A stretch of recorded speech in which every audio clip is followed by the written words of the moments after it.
Alô, comunidade! 28 de agosto de 2025. Começa agora o ICL Urgente com as principais notícias do Brasil e do mundo. Sempre às 5 horas da tarde, o melhor resumo, notícias quentes, análise para você aqui no ICL Urgente. E sempre no plantão de notícias, na redação, a Laura Couto com a gente. Boa tarde, Laura. Boa tarde, Rodrigo. Boa tarde para você que está nos assistindo pelos canais do Instituto Conhecimento Liberta e Eduardo Moreira no YouTube.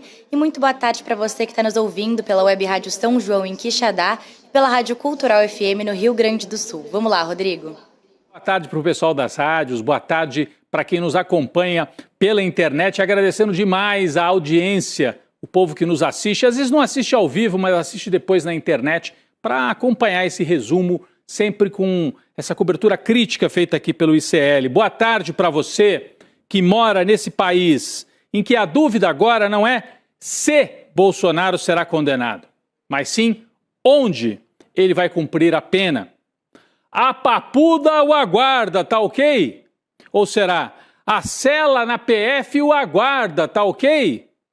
Daqui a pouco nós vamos trazer mais detalhes sobre isso, onde Bolsonaro pode cumprir a pena pela tentativa de golpe de Estado. O julgamento acontece semana que vem. Tá chegando a hora, gente. Tá chegando a hora. Bem, mas vamos começar com uma notícia importantíssima desta quinta-feira. Mega operação policial feita por instituições, organismos federais. Vamos lá. O lar dos criminosos é abridos 15 mandados de busca e apreensão. Você sempre ouviu falar isso, né? Que o verdadeiro criminoso não estava lá na comunidade, na favela, no bairro da periferia ou do subúrbio. Era a turma que mora nos condomínios ou que atua dentro do sistema financeiro.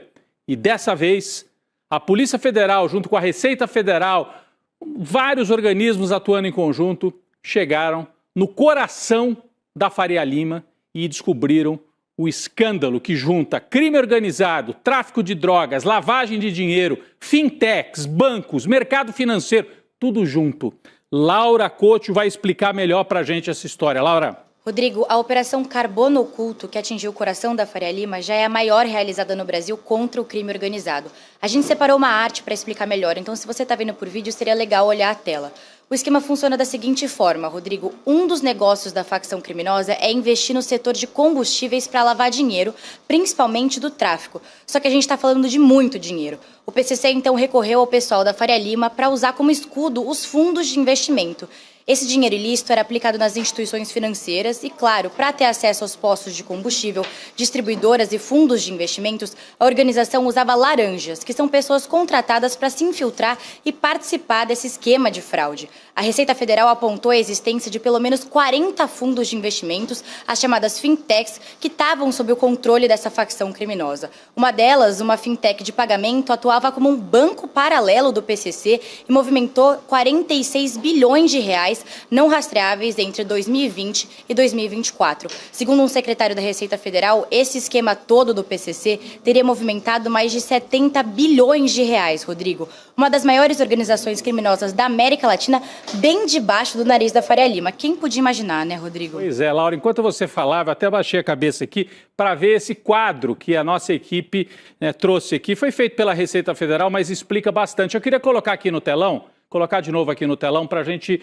entender um pouco melhor, né? Porque é um quadro que mostra a complexidade disso tudo, né? Os membros da facção criminosa, do PCC, né, usavam, né, mandavam dinheiro ilícito para distribuidoras de combustível, postos de combustível, lojas de conveniência. Então, o dinheiro ilícito entrava aqui. Aí a pessoa vai lá, abastece naquele posto de gasolina. O dinheiro já virou um dinheiro, né, que foi branqueado, lavado. E aí ele vai para a fintech, né, sem controle nenhum, porque a Receita Federal não tinha e não tem controle sobre essas transações feitas através de fintechs, que são esses meios de pagamento, esses bancos, que não são bancos tradicionais, são feitos através de aplicativo, e aí o dinheiro saía das fintechs, já branqueado e lavado, e ia para fundos multimercado, para terminais portuários, compra de caminhões, bens de luxo. isso aqui explica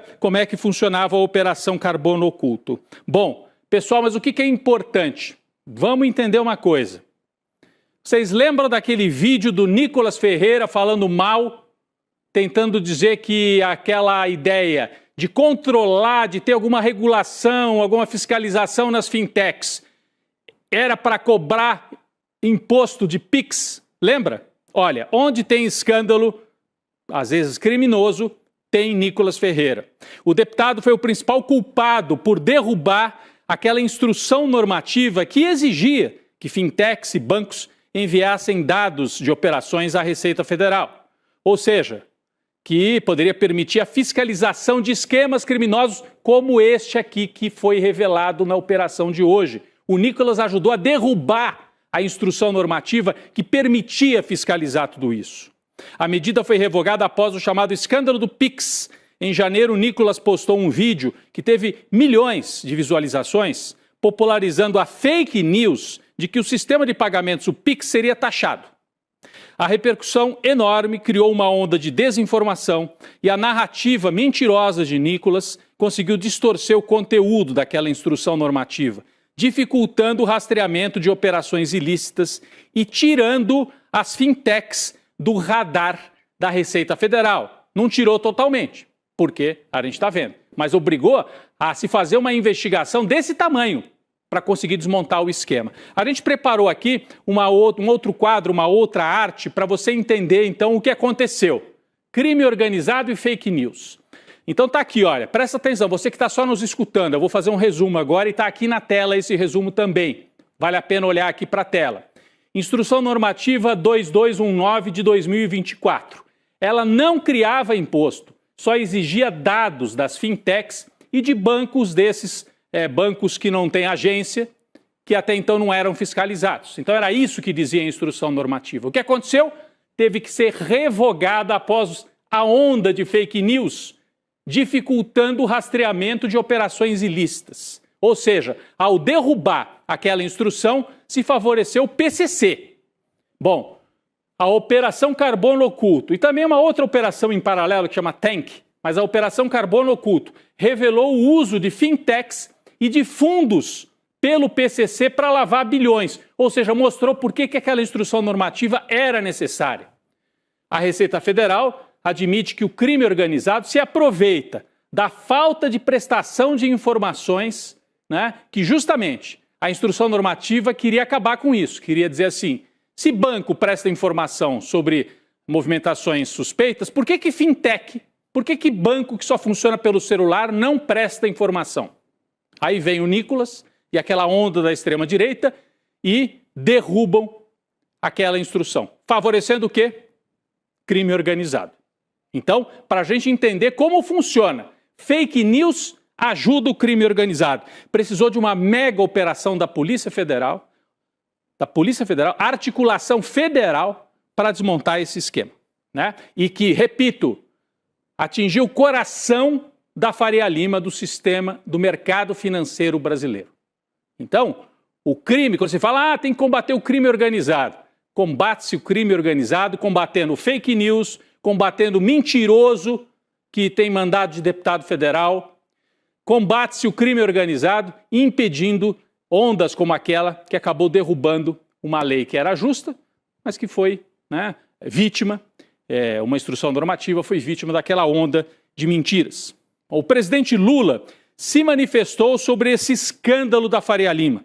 Faria Lima / PCC, por isso que o nosso título hoje é PCC Sociedade Anônima.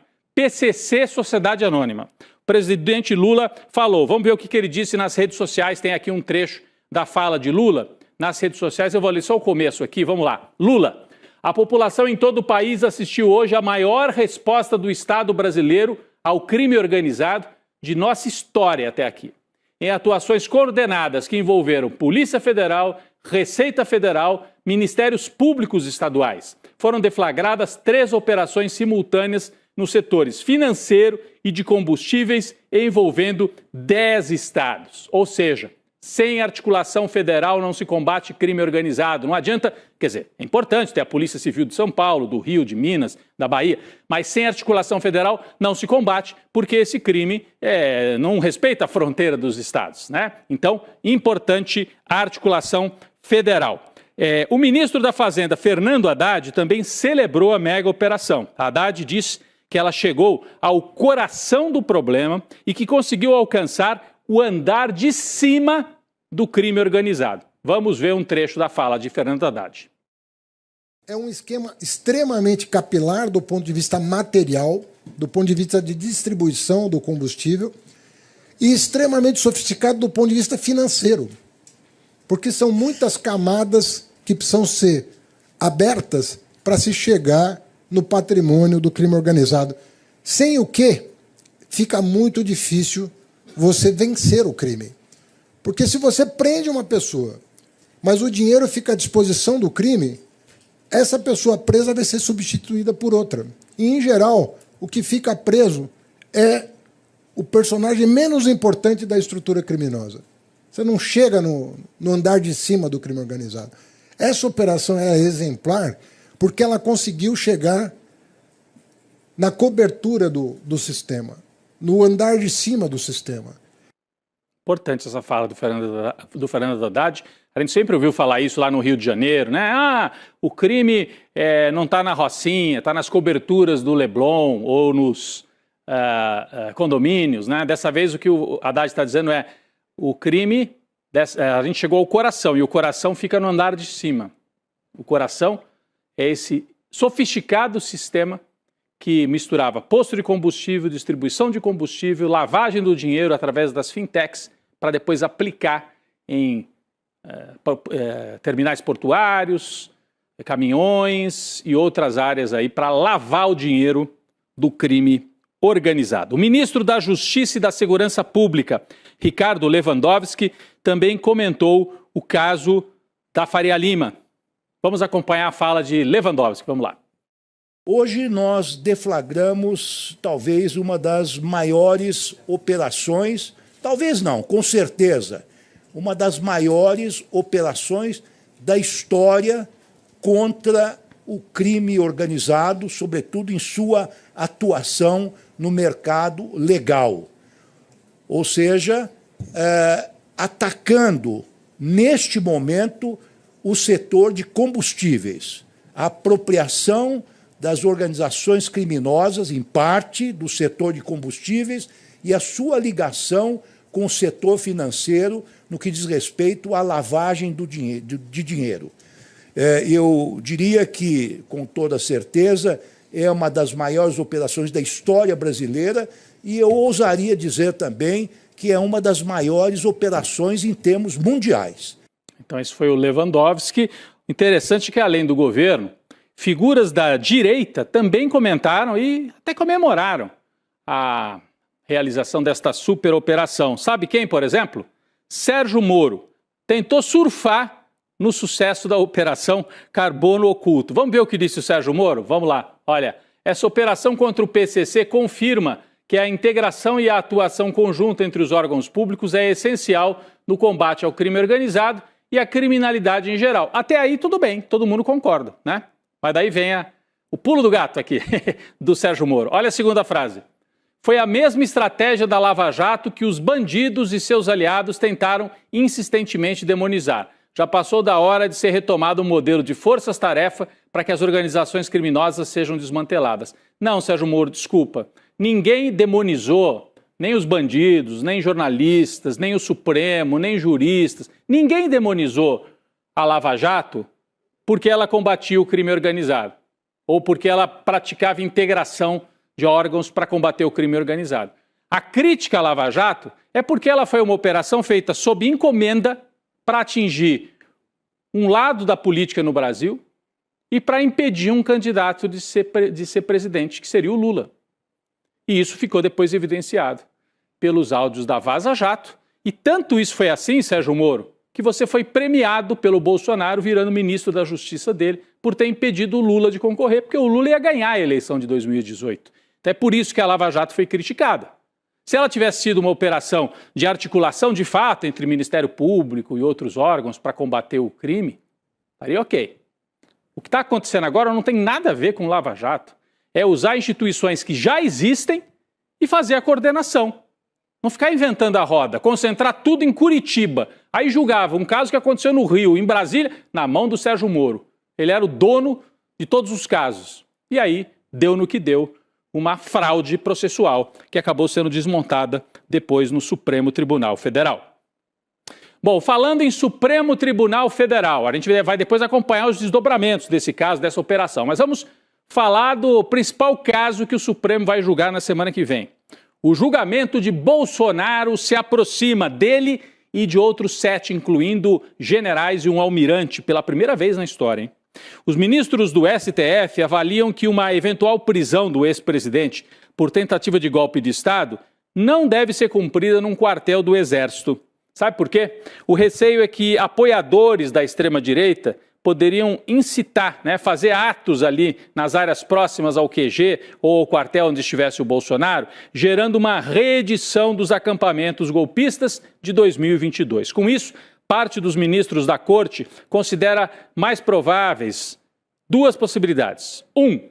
Uma cela especial no centro penitenciário da Papuda, em Brasília. Vocês se lembram do Bolsonaro gravando assim? Ô Lula, a Papuda o aguarda. Agora é ele. O Bolsonaro, a Papuda o aguarda. Mas pode ser que não. Pode ser que, em vez de cela especial na Papuda, haja uma cela especial na Superintendência da PF, lá em Brasília.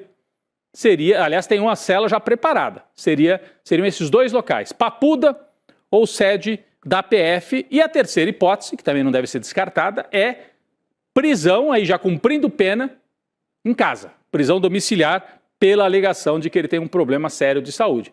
Mas, olha aí, a Papuda o aguarda, tá ok? Pode ser.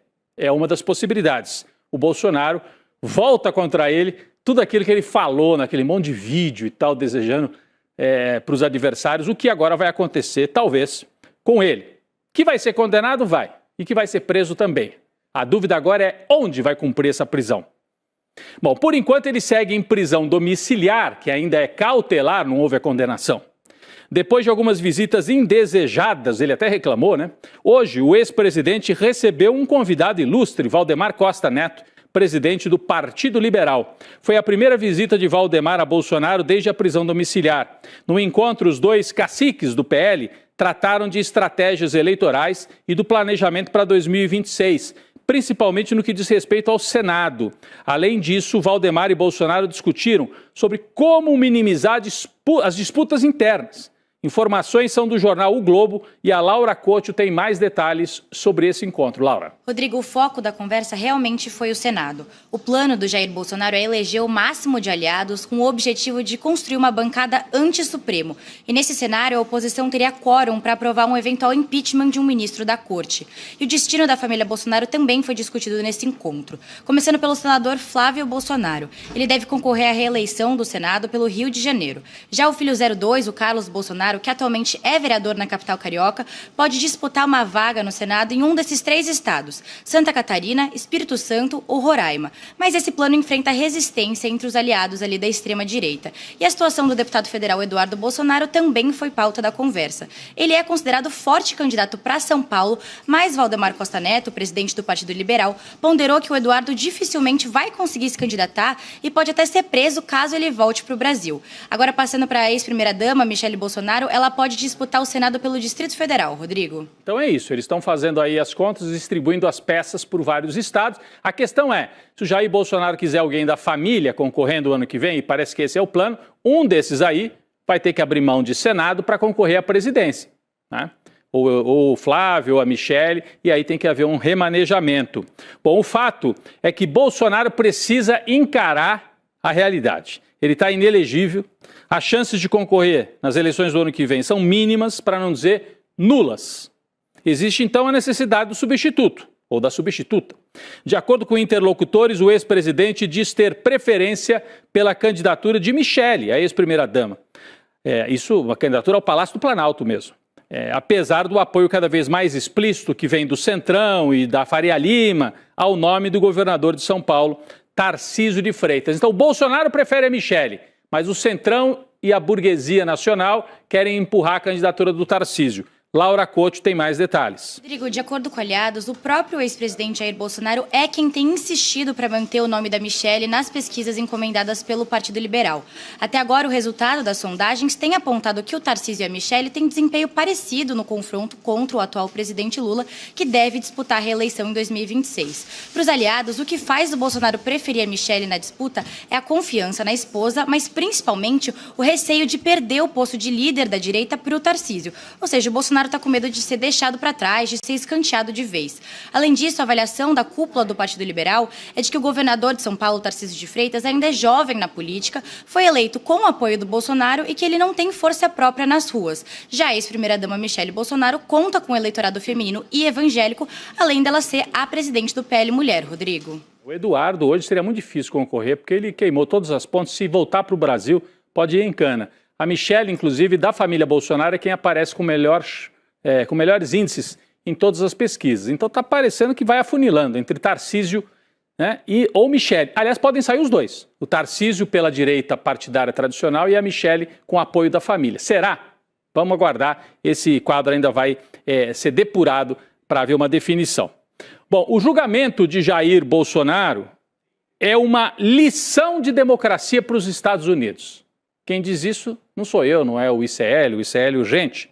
Isso está na capa da revista britânica The Economist, que é uma espécie de bíblia dos empresários, dos executivos, do pessoal do neoliberalismo. Olha só que capa interessante, né? Eles usam a figura daquele viking que invadiu o Capitólio, né, o chapéu, só que é o Bolsonaro. Lembra daquele sujeito que é um dos que invadem o Capitólio na tentativa de golpe lá nos Estados Unidos, usando aquela fantasia de viking, sei lá do que era aquilo? Mas então é o Bolsonaro usando aquele chapéu. E aí, a inscrição que está aqui do lado é: o que o Brasil pode ensinar para os Estados Unidos, para a América? E aí, o julgamento de Jair Bolsonaro.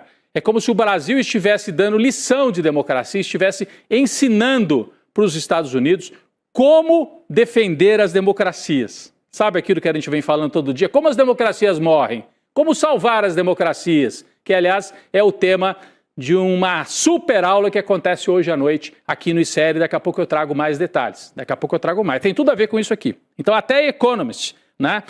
Na reportagem, a revista chama Bolsonaro de Trump dos trópicos e afirma que o golpe fracassou por incompetência do Jair Bolsonaro. Se você quer saber mais sobre a extrema-direita, que mobiliza até a The Economist e faz a Economist dizer que o Brasil está dando lição de defender a democracia, participe hoje à noite da aula inédita no Brasil com o Daniel Ziblatt, autor de Como Salvar as Democracias. Como é que você participa? iclurgente.com.br. Você se inscreve, iclurgente.com.br. É hoje às 8 da noite, mas dá tempo ainda. Se inscreve agora e você acompanha essa super aula hoje à noite nesse link que está aí, ó, aqui embaixo na tela. iclurgente.com.br, ou então você também pode ir aqui no QR Code que está aqui no canto da tela, tá bom? Vamos adiante, pessoal. Ó, quem também está se articulando para a eleição do ano que vem é o Partido União Brasil. É hoje o maior partido da direita, né? Tem 3 ministros no governo do Lula, só que está fazendo discurso de oposição. E está incomodado com o Lula. Esse incômodo aumentou depois da reunião ministerial desta semana, em que Lula cobrou os ministros do Centrão, e especialmente do União Brasil: escuta, vocês têm que defender o governo. Vocês vão ficar na oposição ou vão defender o governo? O Lula passou uma risca assim no chão e falou: decidam-se. Lula afirmou que não gosta do presidente do União Brasil, que é esse sujeito aqui, esse cabra aqui, ó, o Antônio Rueda, que está aqui nessa foto. O Lula disse que não gosta dele e não acredita que vai ter apoio do União Brasil em 2026. Então o que eles estão fazendo no teu governo, Lula? Põe esses caras para fora logo, troca esses ministérios. Os caras estão lá, ó, gerando escândalo normalmente nos ministérios, né? Fazendo negócio. Tira logo, rompe. Né? É o caminho. Ó, a articulação para o desembarque do União Brasil cresceu e a cúpula do partido pretende discutir a entrega dos cargos na próxima reunião da executiva marcada para a semana que vem. Vale lembrar que o União Brasil já lançou até o governador de Goiás, né, o Ronaldo Caiado, como um pré-candidato, claro, de oposição a presidência da República. Então tem Michele, tem Tarcísio e tem o Ronaldo Caiado, da direita, tradicional, agronegócio, pré-candidato do União Brasil. Falando em extrema-direita, pessoal, Carla Zambelli, de volta às telas aqui do ICL Urgente. Após a audiência de ontem, a gente trouxe aqui essa notícia, né? Houve mais uma audiência lá em Roma para ver se ela saía, se não saía da cadeia. Bom, a deputada federal vai continuar atrás das grades. Laura Coccio conta mais detalhes para a gente. Rodrigo, a justiça italiana alega que o risco de Zambelli fugir do país atingiu um grau máximo caso ela seja solta. Por isso, a corte decidiu que a prisão deve ser mantida, então ela vai continuar aí na prisão de Rebibbia. Além disso, os juízes também analisaram laudos médicos de Zambelli e afirmaram que a deputada tem condições de continuar presa. Agora a gente fica no aguardo do pedido de extradição feito pelas autoridades brasileiras, que a justiça italiana ainda vai analisar. Mas nesse meio tempo, Rodrigo, a Zambelli vai continuar atrás das grades. Atrás das grades da Zambelli. Pessoal, falando em atrás das grades, a Polícia Federal prendeu a golpista Rosana Maciel Gomes, que foi condenada pelo Supremo a 13 anos e 6 meses de prisão por crimes ligados ao 8 de janeiro. A prisão ocorreu no Aeroporto Internacional de BH, quando ela desembarcava de um voo fretado pelo governo dos Estados Unidos com deportados brasileiros. Olha ela aí, né? Tentou se esconder nos Estados Unidos e não foi bem aceita por lá, não. O Trump mandou de volta. Segundo a PF, Rosana havia sido detida pela imigração dos Estados Unidos, tinha sido presa em flagrante no dia dos atos antidemocráticos, mas fugiu, conseguiu liberdade provisória em agosto de 2023 e se escafedeu para os Estados Unidos. A Rosana estava na lista de difusão vermelha da Interpol e agora é uma patriota que volta à pátria para cumprir prisão. Bem-vinda, Rosana Maciel Gomes, para cumprir prisão por golpismo. Pessoal, uma última notícia aqui, o negócio está feio na Argentina para o Milei, hein? Estudo realizado pela consultoria Horus revelou que a grande maioria dos usuários nas redes sociais percebe o governo do presidente argentino como corrupto. É pesquisa de hoje. O levantamento veio depois do escândalo envolvendo a irmã do presidente, a Karina Milei. Segundo o relatório, 86%, olha aqui, está na manchete, ó, 86% dos argentinos consideram o governo corrupto. Isso aqui está lá no nosso site, iclnoticias.com.br. Só 11% defendem a turma do Milei, atribuindo o escândalo a uma manobra da turma do kirchnerismo, dos peronistas, que teria sido amplificada pela mídia. Mas a imensa maioria, 86%, acredita que Milei é culpado de envolvimento com corrupção, especialmente por dar esse espaço todo para a irmã, citada nesse caso de corrupção. Pessoal, queria agradecer aqui, obrigado Laura mais uma vez pela parceria aqui no ICL Urgente, em mais uma tarde de notícias, de noticiário aqui ao vivo. Valeu. Obrigada, Rodrigo, até amanhã. Valeu, e uma última vez, eu já falei, mas vou falar de novo, é hoje, hein? Como salvar as democracias. Isso vale para a Argentina, vale para o Brasil, vale para os Estados Unidos, para a Itália, para a Hungria. Como salvar as democracias? Hoje, aula com o Daniel Ziblatt. E como é que você participa? Você se inscreve digitando iclurgente.com.br ou pelo QR Code que está aí na tela. Você aponta a tela do seu celular aqui, ó, o QR Code, e se inscreve. E aí, 8 horas da noite, Como Salvar as Democracias, com Daniel Ziblatt e Eduardo Moreira. Daqui a pouco vem aí o N2 com aprofundamento e debate das principais notícias do dia. Eu estarei por lá com a Gabi Varela, Chico Sá, o ICL Urgente volta amanhã. Valeu, gente! Chegou o grande dia e eu tenho certeza que está todo mundo ansioso para aprender com um dos maiores professores do mundo. Hoje, às 8 horas da noite, Daniel Ziblatt, professor de Harvard, autor de Como as Democracias, vai dar uma aula inédita, exclusiva e traduzida para o português aqui no ICL. 1 hora antes dessa aula, se você já está inscrito ou inscrita, vai chegar no seu e-mail e no WhatsApp, no grupo de WhatsApp, o link para você clicar e já entrar na sala de espera. Se você não está inscrito ou inscrita, não perde a chance. Que sorte que você está assistindo esse vídeo. Clique aqui no link e se inscreva gratuitamente. À noite a gente se vê. Resposta do Elon Musk: nós daremos golpe onde for necessário. O Brasil nunca foi uma nação. O Brasil é um país bem-sucedido. Se todos nós pensássemos exatamente a mesma coisa, o mundo seria dominado por um silêncio absoluto. Não é de dialogar para convencer o adversário.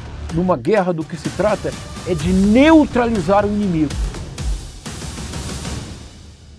Um grupo de gaúchos em praça pública se reuniu com os celulares na cabeça em posição horizontal para pedir socorro a alienígenas para manter Jair Messias Bolsonaro no poder. A extrema-direita não existe sem a produção de caos cognitivo. Mas como se produz esse caos cognitivo? Precisamos estar atentos, porque se eles conseguirem, ainda que eles percam as eleições presidenciais em 2026, a ditadura começou.